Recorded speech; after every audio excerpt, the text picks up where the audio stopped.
Diabetes Connections is brought to you by One Touch. Every touch is a step forward.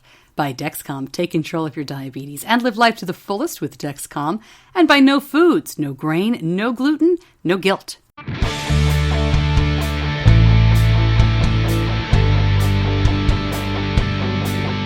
This is Diabetes Connections with Stacey Sims. Welcome to a bonus episode of the show. I thought I would give you some quick thoughts and a little bit of a review of the Tandem Basal IQ software update. Hey, before we even begin, just a word of information. I don't work for Tandem. I did not have special training. I am not here to educate you about all of the finer points about how this system works.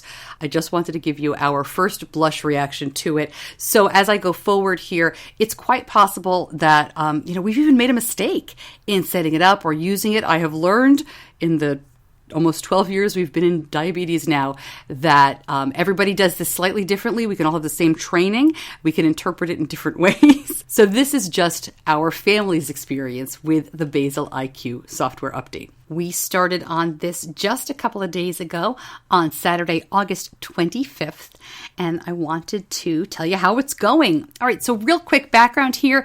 This is a system that works with the Dexcom G6 CGM and the Tandem X2 pump to provide predictive low glucose suspend. What does that mean? It means the pump and the CGM are working together to predict and prevent low blood sugar. As I said, you need the Tandem X2 with the very latest software, and you need the Dexcom G6. That is the very latest offering from Dexcom. Tandem describes benefits of the system this way: the ability to predict low glucose levels 30 minutes ahead of time and suspend insulin delivery to help reduce the frequency and duration of low glucose events. Integration with the Dexcom G6 continuous glucose monitoring system, which delivers continuous readings to the X2 without finger sticks for mealtime dosing or calibrations. It is FDA approved for people as young as 6 and has, they say, a simple-to-learn interface that operates without constant user input or the use of complicated modes. In the clinical study, 91% of participants found Basal IQ technology easy to use. I'm going to interpret that as a bit of a professional slam against the Medtronic, which will kick you out of auto mode if you don't pay attention to it and do as you're told. A reminder, Tandem is not a sponsor of this podcast, although Dexcom is, and we are Tandem users for really just over a year now, having switched late last summer from Animas, not because Animas folded, we did it before that, but because the cartridge was just not big enough. We need that 300-unit cartridge for these gigantic teenage doses that Benny needs. If you follow me on social media, chances are good you saw an email or a tweet complaining that I had not received the email from Tandem. Tandem rolled out the software update that you need to make all this work together, and they rolled it out apparently pretty deliberately, hoping that everyone would wait to get their email before they inundated the system with requests. But of course, we are not waiting, right? That's the whole thing with this community. We don't like to wait for anything. So once we found out that you could actually just go to the Tandem portal, which a bunch of you listed in the Facebook group, so thanks for doing that. I mean, it was very, very quickly after I just posted, hey, the emails are rolling out, and people in the group were like, hey, Stacey, you can just go right here and get the process started. So thank you, people in the Facebook group. So I did that. As of our experience with the X2, as of the software update, which we, as I said, we did on Saturday, a couple days ago, 25th. We hadn't received the email yet, but I went ahead and filled everything out on the portal. My endocrinologist got the RX, and it took about 8 or 9 days. I did call my endo's office once. I did have to ask them about some back to school stuff, so I tried to be casual and fold it in there.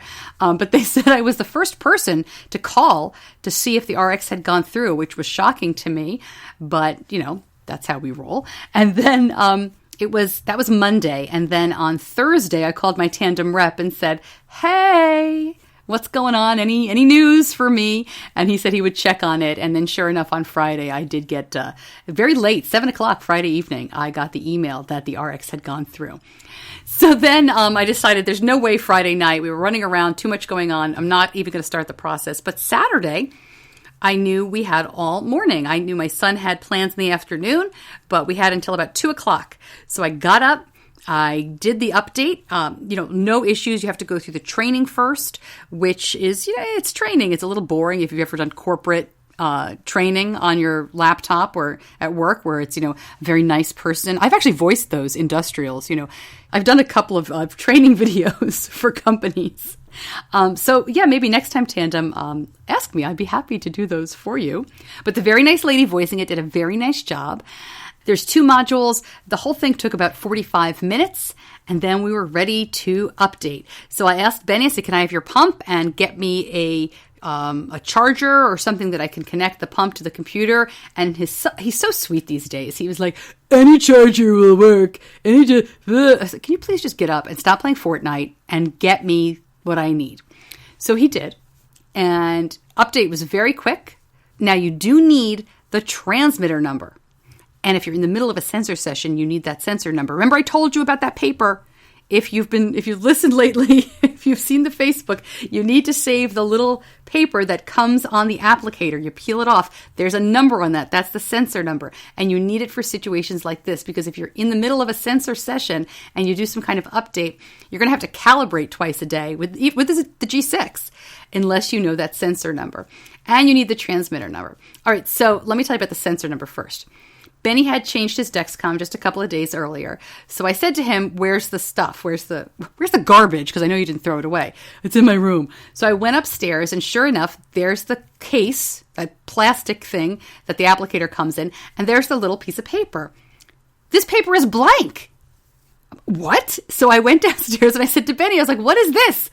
And he's, Mom, there's another piece of paper. One has the number and one doesn't. Fine. So I went back up in his room. And I can't find it anywhere. I probably threw it out. Oh, he knows. I found it wedged between his dresser and his bed.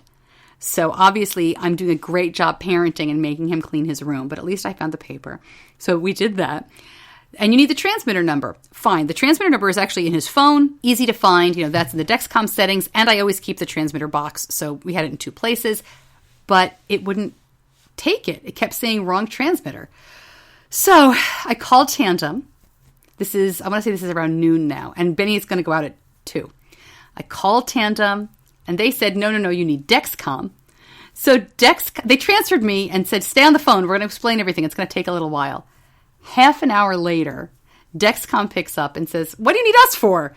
If you're getting your numbers on the phone, if the transmitter is working, but it's just not accepting it in the pump, that's not a Dexcom issue. You got to call Tandem. I was like, you know what? This is not to be today. Thank you very much. And I hung up. And I'm very patient. And as Benny was getting ready to head out, I said, why don't we just try it one more time? So I put the transmitter ID, same transmitter ID in, and it worked fine. Okay, this is good news and bad news, because then he left. I'm thinking, did it work? And he went to a shopping center with friends. I drove him over there, and we talked a little bit about strategy and what he was going to do. I know him. His plan was basically, I don't care. I'm ignoring the pump. I'm just going to do what I always do, which would have been fine. He was going to hang out with friends at a local shopping center we have. It's one of those where it's really nice. You've got restaurants and a movie theater and fountains, and people walk around. There's music playing. So the kids, 13, 14, kind of 8th grade is the age that they are allowed, I think by common agreement among parents, to just kind of hang out there until the evening. And it's safe. It's so funny. There's always security and police running around on Segways. So it's that kind of place. So he went, and they were going to go hang out, see a movie, maybe have dinner after, and I was picking him up at 9. Great. He goes. I went out to coffee with a friend. And I'm watching. His blood sugar was fine. It was like, 150. It went up a little because he bolused late for lunch. And then it starts coming down. Great. Well, I checked, of course, because I'm obsessively checking now to see what's going on. I'm curious if the pump is actually working, because I don't know what Basal IQ looks like at this point, right? And we only had it for 20 minutes before we left the house. So I'm waiting, and I'm watching it go down, and I'm watching it go down, and he's 67 diagonal arrow down. So I couldn't help myself. I texted him. I said, I know the movie's about to start, and don't overtreat, but you should do something. So he texts back, okay. Now, is there a worse place for anyone, let alone a 13-year-old boy, to try not to overtreat a low than a movie theater? I mean, I would like 1 or 2 gummy bears, please. Or I'm going to eat a whole box of Milk Duds, right? So I have this vision in my brain of him just, taking the popcorn container and just emptying it in his mouth. And then, of course, I watched the arrow go up. So I texted him about 3 hours later and said, all good, you're really high now. And he's like, yeah, don't worry, I treated, it's all good. And he did, he went way up. He told me later he had a regular soda. And then he went down. And he stayed at like 120 for the rest of the day. It was fantastic. And I felt like a complete idiot. I really feel like if I had left that low blood sugar alone, maybe the basal IQ would have kicked in. I mean, we'll never know, but I was kicking myself. There was a perfect chance to try it out. But, he left. I wasn't with him. I was nervous. You get it. So he gets in the car at 9 o'clock and he's all excited about his blood sugar. I'm so proud of him. He says, I had a great time. And I try really hard not to ask about diabetes at all, for the first, as long as I was going to say first hour, but that's a lie, but I try not to make it so that he gets to the car and I say, did you bolus? I say, how was the movie? Did you have fun with your friends? And then eventually we get to, the protocol of diabetes. But he got in the car and said, I did so great. I did movies, I did dinner, I did TCBY, and I'm 120. And I gave him a high five. I was like, awesome. So that night, he went to bed and he woke up at 1:30 and he said, Mom, I don't feel good. I feel low. And he was 67 diagonal arrow down. What is with this 67? So I thought, okay, we're not going to overtreat. I'd like to leave it alone, but he felt crummy. And I wasn't going to let it sit, So I gave him a 15 carb juice box. Now, normally with that number going down, I would also give him 15 carbs of crackers. Now, I know some of you are thinking that would make me 300. Well, for Benny, that works. We're very much 15 rule, which doesn't work for everybody, but 15 carbs, wait 15 minutes. And that has always worked for us since he was about 6 or 7, not when he was teeny tiny. And that works really well. But sometimes, especially he'd been walking around the shopping center, right, for 6 hours while he was in the movies. But he was walking around a lot. And it was hot out, and I knew he needed something. So I gave him 15 carbs of juice, and I put him back to bed. And I don't even think he remembers getting up. But I figured, let's see what happens. And lo and behold, the basal IQ kicked in 5 times before he woke up again. And it kept him steady. He woke up. I snapped a picture of this. It's in the Facebook group. You can see where it's suspended. It looks like it's suspended for maybe 10 minutes, 30 minutes, 10 minutes. It's hard to see on the pump the way I have the picture. And when I snapped the picture, he was 120. But he woke up at 90 and 95. He didn't start going up until after about 8 or 9 o'clock in the morning. And that first low happened at 1:30. So that was really cool to see. So I'm hoping that, and I know I'm due for at least one more 67 with that diagonal arrow down. I'm hoping we can kind of let it sit. So that was terrific. I was impressed. There was no big rebound. That was what I was concerned about. If you shut the insulin off for 20 minutes, are you going to get a rebound? No, nothing. It was very steady. The following night, he was 110 almost the entire night. And weirdo that I am, I was like, kind of disappointed. When he woke up, I was like, did anything happen? And you can only see it on the pump. You can't see it on your phone or on the Follow app. It's only on the user's pump, which makes sense. But I feel like now I'm like, hey, can I see your pump? Can I see what's going on? And I'm going to be asking him for that almost every morning because I'm just curious. But it was so funny to feel a little disappointed that we didn't get to test it out again. So those were the first 2 nights. When you do the software update, just one thing to keep in mind as you're doing the training module or at the very beginning of this, when you get that email that says training is available, I have heard that it does not work very well on phone or tablet. It's not very well set up for mobile, is my understanding. I didn't even try that. I just did it on my laptop. So something to be aware of if you're having any issues, try to do it on your laptop. It may be as simple as that. The next 24 hours are pretty uneventful. Tuesday afternoon, I picked him up at school. He has an after-school activity on Tuesdays. And he bolused a little bit late for lunch, so at about 3 o'clock, he was hanging out about 2:30.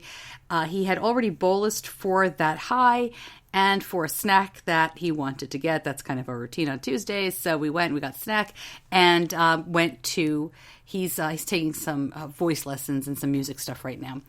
So dropped him off there and then did some driving with my daughter who has her permit. And of course I have the Dexcom Share with me and I'm looking and he's coming down fine from that high, settled down around 111 and steady arrow. So I didn't think anything of it. I picked him up and remember he's pretty skeptical about this. He comes out, he gets in the car and he says, "Mom, the basal IQ is great." I said, what do you mean? It didn't even occur to me that it would have kicked in. And he said, while I was having my lesson, it kicked in twice. It suspended twice during those 45 minutes. And, we're still learning why it kicks in. Was he aggressive on the correction? Was it more activity? I mean, who knows, right? But he didn't have to make that decision. It just evened him out. And then I think we just had some really good karma going because he had a calzone, a small calzone and some wings for dinner. I had my own evening activity. I had to go to his school for a bunch of stuff. So I wasn't making dinner that night. It was just a takeout from the pizza place near the music lessons. Don't judge me. And then, off from there. So it was a high carb dinner. But we pre-bolus, we pretty much always pre-bolus 20 to 30 minutes when we can if we know it's going to be high carb. I kid you not. He stayed at 115 all evening and then went up a little bit at night to 140. But we went ahead and I was sometimes at bedtime I won't bolus the full amount or I'll tell him, well, I'll be a little more conservative. But already I'll tell you with Basal IQ, we're being a little bit more aggressive. And I think we have to learn, of course, this isn't advice. I'm not telling you to do this, but in your head you start thinking, well, if it's going to suspend, maybe I can knock down that high a little bit quicker. Things like that. So we have to see how it works because on Wednesday morning, everything was great. I'm telling you, he was 100 for 16 hours and it didn't suspend overnight. It was somehow it just all, the stars aligned, everything came together. But then at school, and we did everything like we always do, normal routine. He was at school for about an hour and he called me and said, he texted me and he said, "I feel lousy. I can see that I'm 85. What do I do?" Right? With the basal IQ, do you treat if you feel lousy? He wasn't super low. 85 is not a number we would treat for, but he didn't know. So I told him, go to the nurse. We'll talk about it all together. So he went to the nurse and we decided that he would treat and we would see what happened, right? Science experiment time. So he treated 15 carbs and sat for a while and it had suspended him already when he treated for 20, 30 minutes.